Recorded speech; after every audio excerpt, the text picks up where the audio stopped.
There's something poetic about smoking a Flathead Speed Shop Habano in an empty cigar lounge while rain taps Morse code on the windows. Lunchtime, gray skies, a studio break. The microphones are cooling off, the creativity meter is blinking on low fuel, and here I am, alone except for leather chairs, low jazz from a dusty speaker, and a sign on the wall that says, "No cigarette smoking." I laughed out loud. Not a chuckle, a full-bellied laugh, because here I am holding a 6x60 turbocharged leafed engine that looks like it belongs under the hood of a 1967 Camaro, and the sign is drawing a moral boundary between one burning plant and another. Is that discrimination?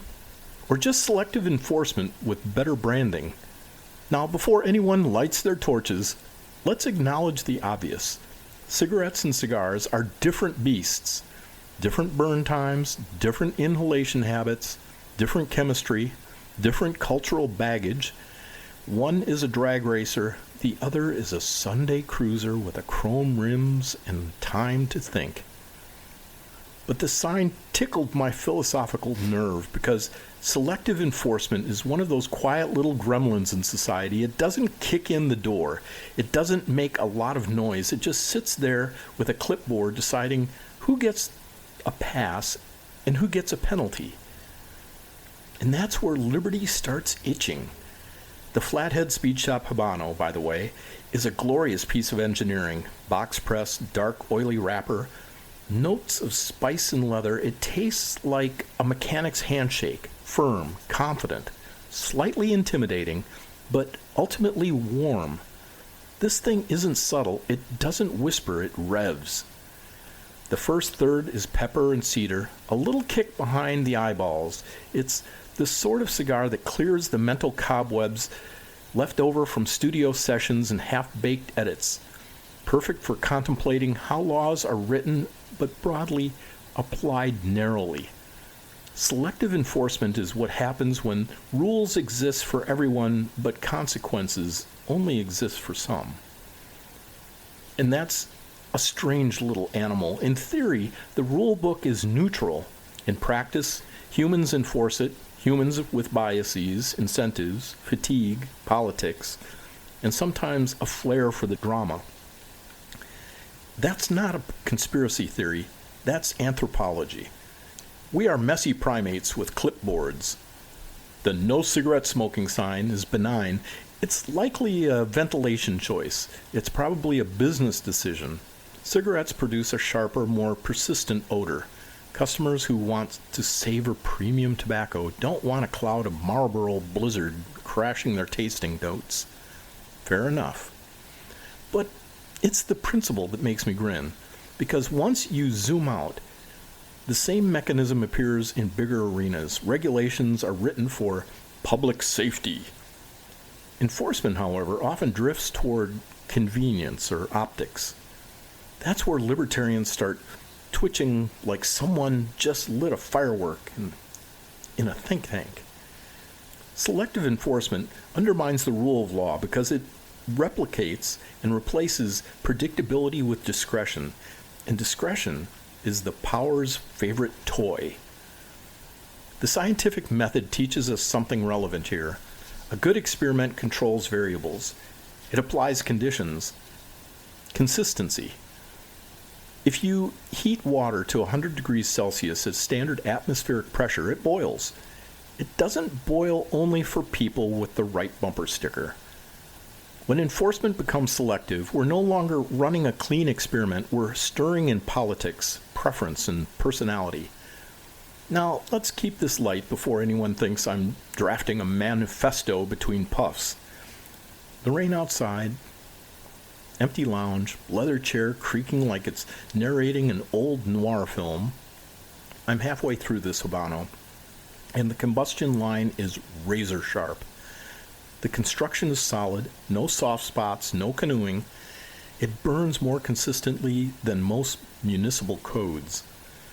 That's not an insult to municipal codes, it's an observation about entropy.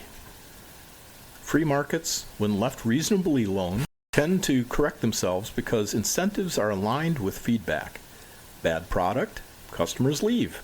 Bad service, reviews reflect it. You don't need selective enforcement, you need transparency and choice. But when regulators apply rules inconsistently, they distort the feedback loop.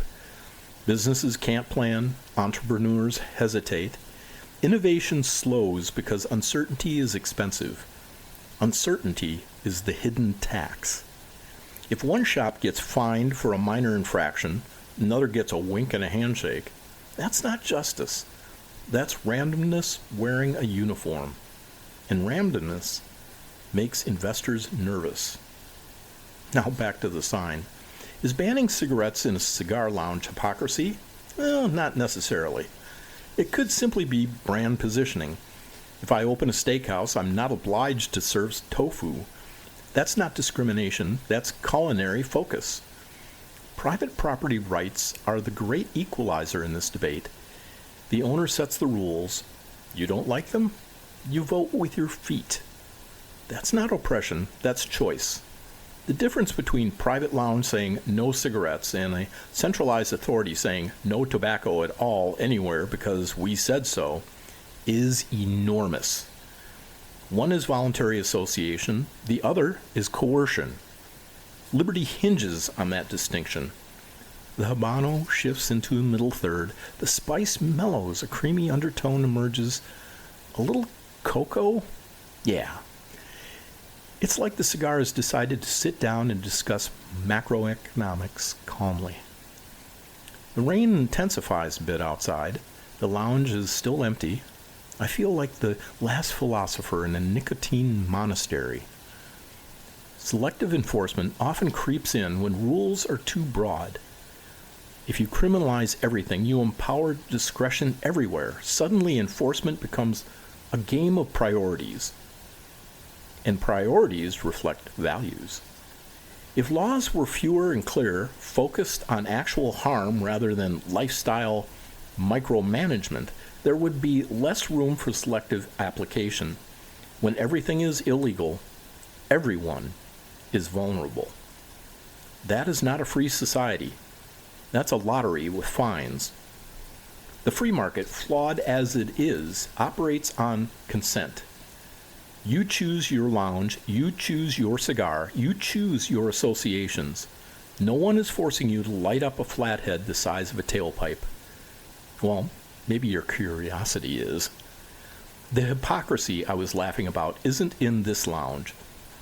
It's the broader pattern of moral signaling paired with inconsistent application. We preach equally before the law, then quietly apply filters. Human nature does this. Institutions amplifies it. The answer isn't perfection. It's transparency and restraint. The Habano's final third kicks back in with a little spice resurgence. Not aggressive, just enough to remind you that it has horsepower. Ash holding firm, smoke thick but not oppressive. I glance again at the sign, no cigarette smoking. It's almost charming now, a tiny, contained example of rule setting done at the smallest possible scale. The owner decided what kind of environment he wants. Customers decide whether they like it. That's how it should work. Contrast that with selective enforcement at higher levels, where compliance can hinge on political wins or bureaucratic mood. That's where liberty erodes, not with a bang, but with a shrug. When enforcement becomes selective, trust dissolves, and trust is the lubricant of civilization. Without it, every transaction becomes defensive. Imagine if laws of physics were selectively enforced. Gravity only works on Tuesdays. Thermodynamics applies only to people who didn't file the right paperwork. Chaos. Consistency is civilization's backbone. The rain starts to taper off now, and my studio break is nearly over. The cigar is nearing its nub. I'm left with a warm, earthy finish and a lingering thought that freedom is less about the absence of rules and more about the predictability of them. Selective enforcement feels unjust because it violates our intuitive sense of fairness. Kids understand this before they can even spell jurisprudence. If one sibling gets punished for something and the other got away with yesterday, rebellion is imminent. Adults just add paperwork to the tantrum. Liberty requires equal application, clear boundaries, and minimal intrusion.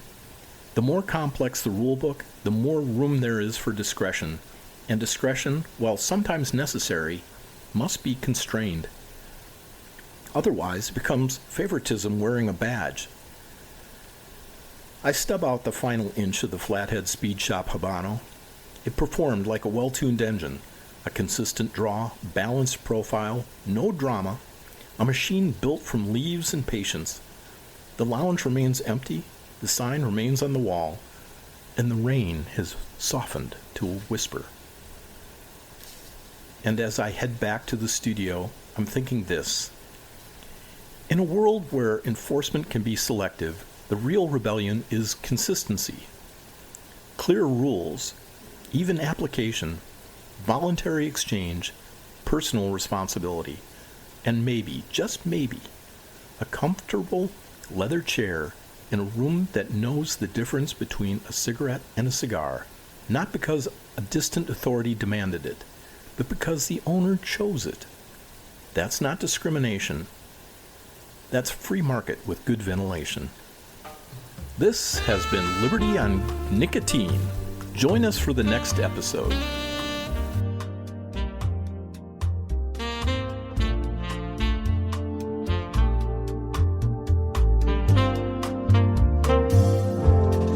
Midnight smoke curls round my fingers like the whispers of your name. Each slow drag tells a story of a love we'll never tame. Leather seats and dim-lit corners where the moonlight barely shines. We don't need no golden cages, just your lips pressed against mine. Liberty in every ember, freedom dancing on my tongue. Nicotine and silk, remember all the wild nights we've begun.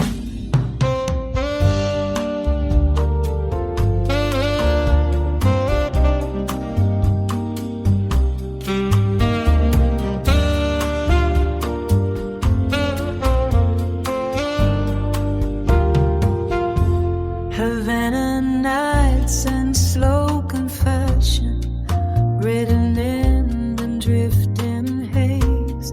No chains can hold this passion when we